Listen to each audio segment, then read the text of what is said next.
Good morning, ladies and gentlemen. It's great to see all of you on this beautiful spring day in Utah. Thank you for joining us for the first Built Here Nuclear Summit. We are so grateful to see so many of you who have traveled long distances to be with us. Thank you for joining us. Now, if you look out these windows, and again, we want to thank our host today for taking such good care of us. It is a gorgeous day out there. You can see why a few years ago, Four-Door Travel magazine named us the #1 travel destination in the entire world. This is why. This is Utah. But I want to take you back today a little over 180 years ago, when this valley was pretty much empty, and there was a westward expansion happening in the United States, but nobody was coming here, and for good reason. I want to read you some of the descriptions of this valley at that time. It's pretty bleak. I'm not going to lie. Here are the words that were written: hard-packed soil, light precipitation, hot summers, frigid winters, limited fresh water, sparse vegetation to sustain livestock, dust storms turn day into night. Early visitors mainly described it as a barren wasteland. It was an arid, untamed, and unforgiving land. Jim Bridger, famously the explorer, he bet $1,000 that no one would be able to produce a bushel of corn in this area. So what changed? Well, a bunch of people who didn't feel like they could go anywhere else came here and told that they couldn't survive here, did it anyway. That's what built Utah. That's what made Utah this very special place that it is today. It's what has made us the #1 economic destination in the entire country for 18 years in a row. It's what made us the #1 state overall for the last 3 years in a row. It's about a people who believe in something bigger than themselves, people who are dedicated to actually getting stuff done, to making stuff work, even when it seems impossible to do so. That entrepreneurial spirit, that innovative spirit that comes from just trying to survive is what is in our DNA and what our ancestors have left us here in, again, now a world destination to come, a place that was a barren wasteland, now a place where everyone wants to visit, wants to stay, and wants to do business. So we find ourselves at an interesting time in the world. Just yesterday, my uncle and his family are traveling to Portugal, a place he lived in 40 years ago and hasn't been back, and really excited to take his family until he wasn't, till the lights went out and wouldn't come back on for a long time, and nobody could figure out what was going on. Tens of millions of people without power and the chaos that came because of that. I wake up this morning to a podcast about whether this is the 100 years of China. This is the Chinese time. The United States may have lost its way, that the United States may no longer be the world superpower, and that we're going through a time of handing off that distinction to China. Experts, this is Derek Thompson's podcast this morning. Some of you may be familiar with Derek. He just wrote a book on abundance, a left-leaning book on abundance, and he's asking these experts, are we still the country, or is it China? And these experts believe and are making an argument that, yes, we may be witnessing, for the first time in a long time, a handoff from one superpower to another as we lose our status.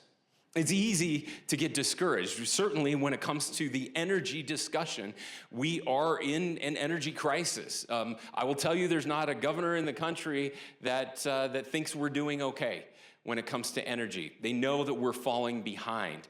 There's been a complete mind shift just in the past year in a way I haven't seen probably in my lifetime, at least maybe since I was very young. This acknowledgement that we have to do more, that we have to do better. And I want to. We're here to talk about nuclear, so let's talk about nuclear. Now, this is a big year for me. It's the year I turned 50. So 1975 was a pretty great year, at least as far as my life is concerned. If you look at what we did before 1975 as a country when it comes to nuclear, it's incredible. It's almost unbelievable. over 100 nuclear reactors approved in some form of construction prior to 1975. Post-1975, we had two. That's what it looks like. 50 years, two. That's what we're talking about. This is how long it's been since we actually did this stuff. It's a time of profound stupidity in our country, where we made a conscious decision, by the way, that we were not going to do the stuff that made us the envy of the world. Now, where do we stand today vis-a-vis China and the nuclear renaissance? Well, China right now has 30 nuclear reactors under construction, 34 gigawatts of power. They have 36 nuclear reactors that are in the pipeline for an additional 38 gigawatts of power. An additional 158 proposed nuclear reactors for 186 gigawatts of power. How many reactors do we have under construction right now? You're looking at him. One, poured concrete. That's it. Easy to get discouraged. And yet, we are here because of choices we made as a country. And we have an opportunity to make different choices.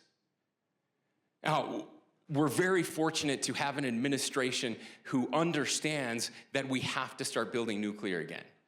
We're fortunate to have a Congress who does virtually nothing, but they do believe in a bipartisan way that we need to start building nuclear again. We're fortunate to live in a time where red states and blue states are starting to see the vision that we need to start building nuclear again, that we actually can make different choices, that we can decide that this next decade is not going to be the decade of China. It is still going to be our decade. But that's only going to happen if bold and courageous people are willing to do some hard things, like the people who settled this place. Willing to lift again, willing to build again. I've shared this story. I know some of you have heard it before. I apologize, but it left such an impression on me as a teenager working for my uncle, doing construction work. I got the assignment to go tear down an old barn, and if you've never torn down a building or a barn, I hope you all get an opportunity to do it someday. It is a rush unlike just about anything else you're experiencing. It started with a sledgehammer and ended with a backhoe, and I got to do all of it. It didn't take long. It took a couple hours to knock that thing down, and watching those walls fall, it's exhilarating. And at the time, as a dumb teenager, I didn't think much about it. I just loved that I got the opportunity to go knock some stuff down. It wasn't until years later that I started thinking about the people who built that barn and the sacrifices that they made, and how long it took, and how hard it must have been, how long they saved in a very small, very poor town, the neighbors that inevitably came together to help put that barn up, to build that barn, everything that went into that place that stood for 80 years. And then how much fun it was to just knock it down. Look, we live in a time when it's very, very easy to tear stuff down. It's easy to criticize, and everybody's good at it. We have new tools to do it. We have social media. We get to make fun of anybody who tries anything, anybody who's willing to take risks. It's so easy to tear down, and it's exhilarating.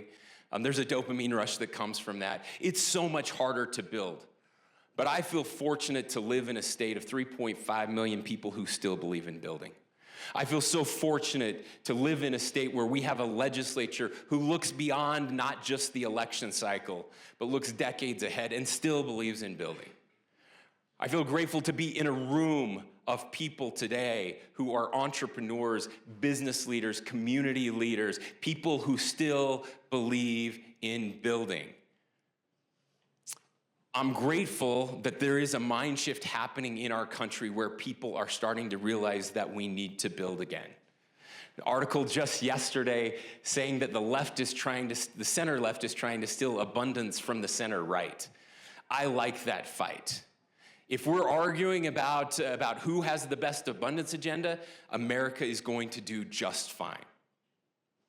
I'm grateful to live in a region with other governors, like the governors of Wyoming and Idaho, whom you'll get to see a little bit later today, who also believe in building. We have a unique opportunity right now. It's been a long time. In fact, I think you probably have to go back to the early 70s when we had the capital to build large-scale energy projects and the will to actually get it done. Those two things are coming together in a magical way. But it's not going to happen everywhere, and it's not going to happen for everyone. Fortune favors the bold, and fortune favors the early movers and the early adopters. And that's why we have asked you all here today, because we believe that this place and this region is the place where building can happen again, especially when it comes to nuclear. We understand that by investing today, even if it takes a while, and hopefully it takes a lot less while with the new administration who understands that we need to change the regulatory scheme, everything post-1975 that made it impossible to do, we have to get back to that mindset and start building again. But that this is the place where all of those things come together. And we're not just talking about nuclear reactors. Let me be very clear. We're not just talking about building energy for Utah residents so that they can thrive, so that businesses can grow, so that they can pay less for electricity over time. We want all of those things, don't get me wrong. But we also want to be the center of excellence for the world. Again, not just nuclear reactors. We're talking about mining uranium, which we do here in the state of Utah. We're talking about enrichment. We're talking about manufacturing. We're talking about research. And we're talking about people, human capital, the workforce, to do all that needs to be done so that we can export not just our energy to the rest of the country and the world, which we should always be thinking about and doing, but so that we can export our knowledge to the rest of the world, our entrepreneurship, our innovation. That's what makes Utah special. That's who we are, and that's what the world needs now more than ever. So on behalf of the 3.5 million people that I am honored to represent, I want to thank you for the part you're playing in helping us build again. There is a nuclear renaissance happening, and it's happening right here in the state of Utah. Thank you for joining us today, and may God bless you in this great work. Thank you.